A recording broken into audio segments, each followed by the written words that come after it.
Hi, and welcome back to Extending and Expanding Notions of Family in the Interpersonal and Family Communication Classroom. I'm Jimmie Manning, Professor and Chair of Communication Studies at the University of Nevada, Reno.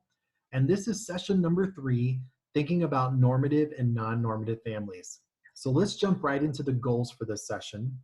First, I want to examine 3 readings that can help students to consider the term non-normative as it applies to families, or in the case of a third reading, a different term which kind of gets at the non-normative angle. And then second, summarize an activity and an assignment related to thinking about family normativity. And so these are classroom tested, a paper assignment and an activity that I believe will be beneficial to a lot of family communication classrooms. And so going with goal number 1, let's look at our first reading for the week, which is kind of a strange reading for me to put in the packet. And when I say it's strange, I mean I totally gutted the middle of that and only included the beginning of the chapter and the end of the chapter because I believe that in terms of what this chapter has to offer now, given that it was written in 1996, there's one big feature that especially stands out. And what I like about this chapter and why I use it in both my undergraduate and graduate family communication classes is that the chapter questions the essence of what non-normative family means, and specifically how we might question how non-normative families function. And so that non-normative label is there. Non-normative, much like family or communication or family communication, is defined differently by different people. But at the end of the day, non-normative typically refers back to this idea that a family is not normal. And what I really appreciate about this chapter is she very eloquently and straightforwardly says on page 112, the stance to be taken by clinicians should be to regard the clients first as part, let me start that over. The stance to be taken by clinicians should be to regard the clients first as part of a family and only secondarily to deal with adoption issues as they are relevant to the functioning of the family members as individuals and as a family unit. It is no more appropriate to make unwarranted assumptions about the non-normative nature of adoptive families' concerns than it is to jump to conclusions about the dysfunctional qualities of biological or remarried families without adequate supporting evidence. On the positive side, therapists can do much to reassure clients that many of the questions they raise are perfectly normal, as are many of the problems they face. As always, the goal is to help the client toward a more fulfilling life and to deal with life's challenges in the healthiest possible way for that client. And so at the beginning of the chapter, which as you can tell deals with adoption, she says, there's a question, is a family where someone is adopted into that family a normative family? No, at face value, they're not. But what is really cool is at the end of the chapter, she's saying, look, in many ways, though, just because a family is non-normative doesn't mean it doesn't necessarily function like a normative family. And in fact, it would be irresponsible that we just assume that because it is a non-normative family, and in this case, she's talking about adopted families, but the point stands for a lot of non-normative families, that we can't just start to make all these wild assumptions about them, and that we need to be really careful as thinkers about family communication and researchers about family communication about what we attribute to the non-normative, status or nature or description of the family, rather than to individuals or family members and what might actually be common across a lot of different family types. So I like that reading. It sets up a lot of discussion. Again, I gut it when I give it to my students, and I give that to both undergraduate and graduate students in the family communication class. All right, moving into a reading that has received a lot of attention. This reading is actually a chapter out of the Family Communication Source Book. By the way, I'll just give a nice little plug for the Family Communication Source Book, edited by Lynn Turner and Richard West. Great collection of essays. I learned a lot by reading it. There's also a sequel of sorts, the Family Communication Handbook, which is also from Sage Publications, also edited by Lynn Turner and Richard West. Also a great collection of chapters that you can read and learn about family communication. So one of those chapters is from Kathleen Galvin. You might remember her from session number 1. She also had a reading there. And this chapter, diversity, is called Diversity's Impact on Defining the Family. And what she's looking at in this chapter is much more than just diversity. but this sense of, what kind of makes up a family and how do families kind of become out of the communication that centers around that family and that is within that family. And I know that probably sounds a little abstract, so let's just jump right into the three features of the chapter that I think are beneficial as she starts to look at diverse families and starts to think about how we might see them and how we might understand them and how they might see and understand themselves. So first, the chapter is great because it presents many facts and statistics related to the compositions and descriptions of family types. And so you remember in last session, I presented an activity on the family type scavenger hunt. She kind of provides a lot of that information here that you would be looking for to get a sense of the number of families that fall into a particular category, or the number of families that have a certain kind of experience related to that family category. And so it does a really nice job of bringing together a lot of literatures that kind of give us a sense, a quantitative sense of what's there. Second, it sets up the concept of discourse dependence. Discourse dependence has been referred to a couple of times throughout these sessions, and it's basically the idea that there are some family units that because they're diverse, because they're different, that because they're non-normative, they might need more explanation for people to understand and recognize that they're a family. And so there have been several activities or readings throughout these sessions where we've kind of looked at this notion that, people don't always read people together as a family. And so that's where discourse dependence might come into play. That inability to read or make intelligible that family unit might mean that you need a little discourse to understand that kind of family. And so Galvin talks about this in terms of both external boundary management practices and internal boundary management practices. And so starting with external boundary management practices, these are basically the messages that are going outside of the family unit and external to the family unit to kind of set up that family boundary. And so there's the practice of labeling the family that family members perform in order to put that discourse out there, or that others might do on behalf of the family. There's explaining how the family is and how the family functions. There's legitimizing the family, which is kind of putting a discourse out there that gives the family worth or meaning or validity. And then there's defending the family. So if someone questions whether it's a family or not, some of the discourses say, no, we're a family and here's why. In terms of internal boundary management practices, which is what's happening within the family unit to help them set up this idea that they're a family, there's naming the family and talking about the family. There's discussing why the family is and where it came from. There's narrating by telling stories about the family and kind of getting a sense of that the family has a history and how they all came together. And then there's ritualizing. And so a lot of these are common terms that we see all over in family communication research, but they're put together in a way that shows that some families really rely on all of these concepts and all of these discourses in different ways to establish who they are and why they are. And then a third feature of this chapter that's great is one that might seem somewhat minor when you're reading it, but it can really lead to a lot of great classroom discussion. And that's the discussion within the chapter about cohesion and adhesion in families. And so as Galvin illustrates in the chapter, she points out that cohesion a lot of times is afforded or given to biological families, that a lot of people are like, oh yeah, they're kind of already there, they're cohesive, they're together. And so cohesion is this idea that the family unit's kind of already bonded together and is already together. And as I just mentioned, a lot of biological traditional families get that cohesion without needing some kind of discourse to explain who they are. Families that are not necessarily bonded through legal or biological means, but still look like your traditional family unit, might rely on both cohesion and adhesion. And so adhesion is this idea that you're kind of putting units together. And so those are both kind of there. But then there's also adhesion, which is the idea that you're putting units together. And so that might represent chosen family.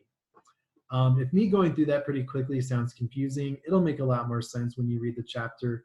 Like many of the readings featured in this series, this is a very clear and well-explained reading, and so you'll get into that idea of cohesion and adhesion. And then interestingly, students want to resist these ideas of cohesion and adhesion and argue against them. And I think that's a lot of fun. They usually kind of land with, yeah, I guess it's there. There's just something about it that rubs me the wrong way or rubs me differently. And I always like that when they're kind of being intuitive and trying to figure out, why is it that I'm reacting to the reading in this way when it talks about cohesion and adhesion. And so that's been an interesting experience that has especially happened in my graduate courses. All right, moving on into a third reading. This is from Christina Sharp and Elizabeth Dorrance Hall, and it is called Family Marginalization, Alienation, and Estrangement, Questioning the Non-Voluntary Status of Family Relationships, and it was published in Annals of the International Communication Association. And so, as this title suggests, it is looking at this idea that family status might be non-voluntary, but also you can question that non-voluntary element, right? And so, when I say it might be non-voluntary, I mean culturally, a lot of people say terms such as blood is thicker than water, and kind of say that, family is family and you're kind of stuck with them and you have them. This article gets in and questions that by first providing an excellent review of the literature in the area. As you can see from the article's title, family marginalization, alienation, and estrangement are three areas in particular that they go in, they unpack the literature, and they're especially looking a lot in here at parent-child relationships. And so some students can really relate to this article. It sets up the idea of family distancing, particularly the idea that there are ways that you can move away from your family or even totally break off from your family. And one of the things I like about this is as the article discusses family distancing, it doesn't make it necessarily a negative thing.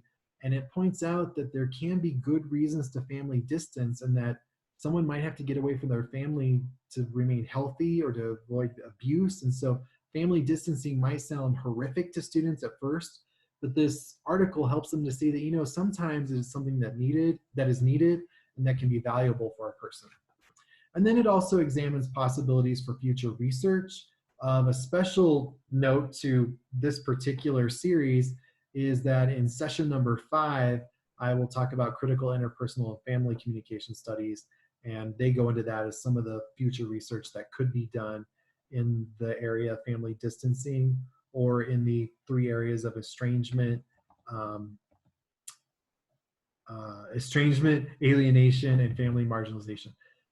Whoops, went the wrong way there with my slides. All right, so getting into the activity and assignment for this session, I want to start with a paper assignment that I give out. And actually, this is a particular paper assignment type. And by that, I mean, I like to use the Making the Argument paper in a lot of my classes.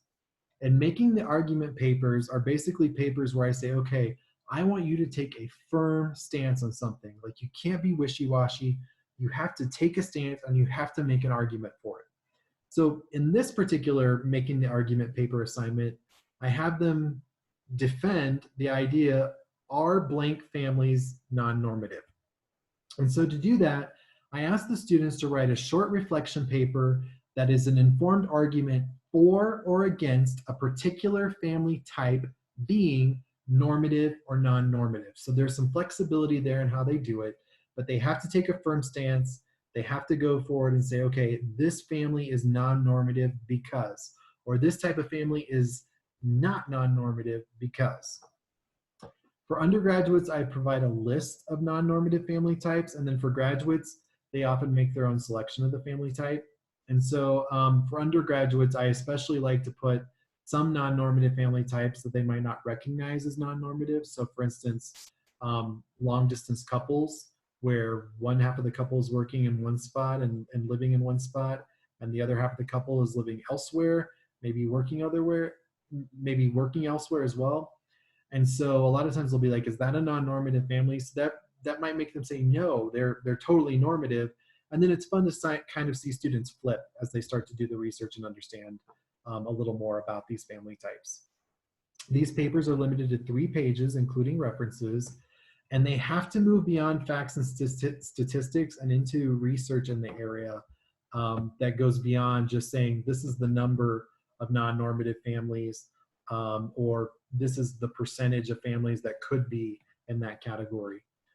Because that also prevents students from just saying, yes, more than half of families are this way, and so that's normative, all right? And then you can really tailor this assignment to the discussion students are having in class and encourage them to dive into the definitions of normative and non-normative.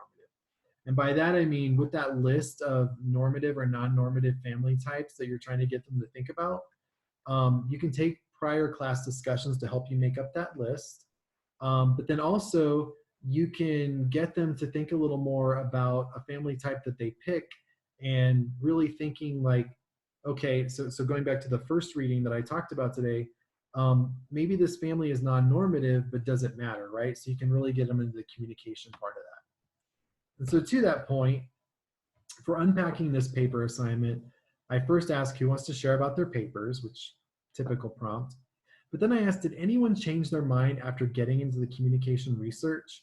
And most of the time, the answer is no, we didn't change our minds. And so a good question to ask there is, what allowed you to have that perception that that family was non-normative and kind of lead you to that before you actually researched the topic? But then I also like to ask, what role did communication play in your determining what was normative or non-normative? And actually, what a lot of students will say is, I didn't even think about communication. Or maybe they'll say something like, well, I thought the communication was the label, right? And so we were interrogating these labels, which they're correct. That is what they're doing. But getting them to think that, the communication within a relationship might contribute to that relationship being normative or non-normative. And again, long distance relationships are a good example of that. And then I like to ask, do you think we'll ever get to the point where we don't have non-normative families? And so that question not only leads into the next session, but it gets students to start thinking, will there ever be a time when we kind of recognize and respect all different kinds of families? And so that is a place where this idea of non-normative can combine well with the idea of difference. And you can start to talk about futures and how do we get to a space where we don't see families as non-normative, or do we even need to do that, right? So again, that goes back to the first reading from this week. Does non-normative necessarily mean a family's bad? But then students will kind of, as they start to discuss this, get into talking about non-normative families in a way that assumes that there's some kind of sadness or badness or even stigma related to that non-normative family type. So there's a lot that you can really unpack with that. All right. So along the lines of those last comments I was making, another activity I like to do is have students think about renaming the non-normative. And so taking that non-normative label and trying to figure out, is there a better label we could use for family types that would typically fall under that non-normative category? And so I basically asked the class to consider that the term non-normative might be exclusive rather than inclusive. And then I facilitate a discussion about that idea, right? So I don't lecture that, right? I don't say that non-normative is necessarily exclusive, but I bring it up as an idea and ask students to talk about it. And then I place students into small group and I ask the groups to come up with alternatives for non-normative. In other words, another word or phrase that we could use instead of non-normative. And I also make it clear this actually happened once. I'm not asking them to make up a word, like find some unique syllables and make up a word that they can use. I'm asking them to use existing words or phrases that might be used or transformed to stand in for non-normative. And then I tell students that as they work, they have to think about inclusivity. And so, will this new word be inclusive of all sorts of non-normative families? And then they have to think about how people will effectively respond to the word. And by affectively, I mean, is it going to be a word that makes people happy, sad, and so on and so forth? And then another thing that I think is really important is the pragmatics, right? Is this a word that people will use?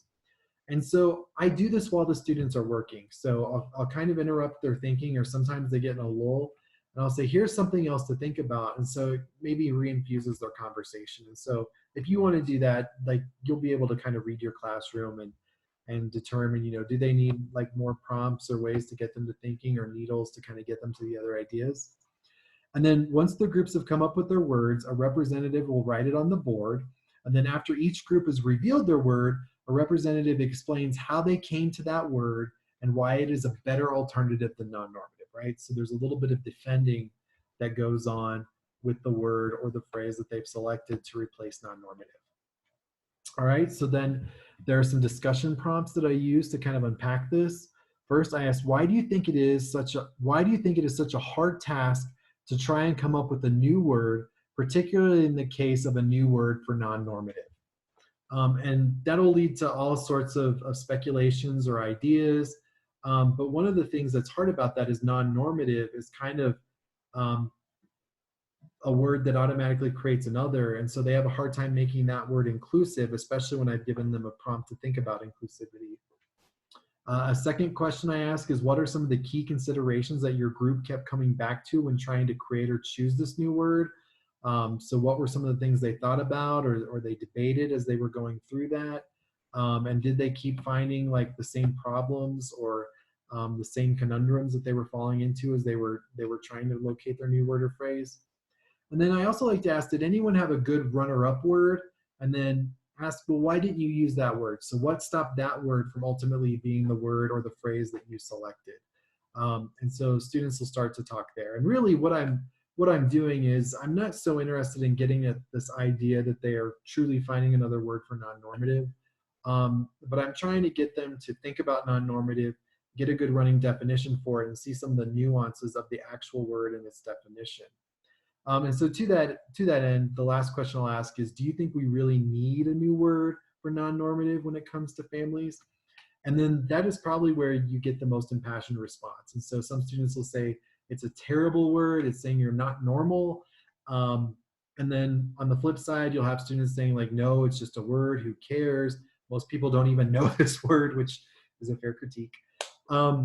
And so you can get some really good discussion going there. I find that undergraduates really dig into that last question. All right, so that is the conclusion of this session.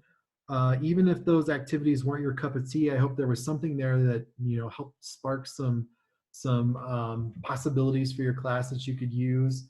And so that's it for this section. Next session is number 4, Rethinking Family Communication, Space, Place, and Metaphors.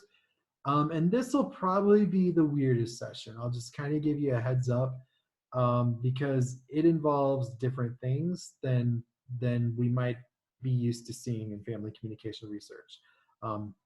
But all that being said, it's not that weird. So anyhow, get ready for kind of a different approach to thinking about family communication. And then if you have any comments, anything you want to send along to me, remember my email address is jimmiem, that's JIMMIEM @unr.edu. I'm happy to hear from you. And then also don't forget that you can get the readings, the activities, and other videos right on the website where you got this session.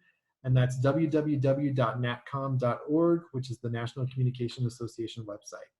Thank you so much for tuning in. I'll see you for session number 4.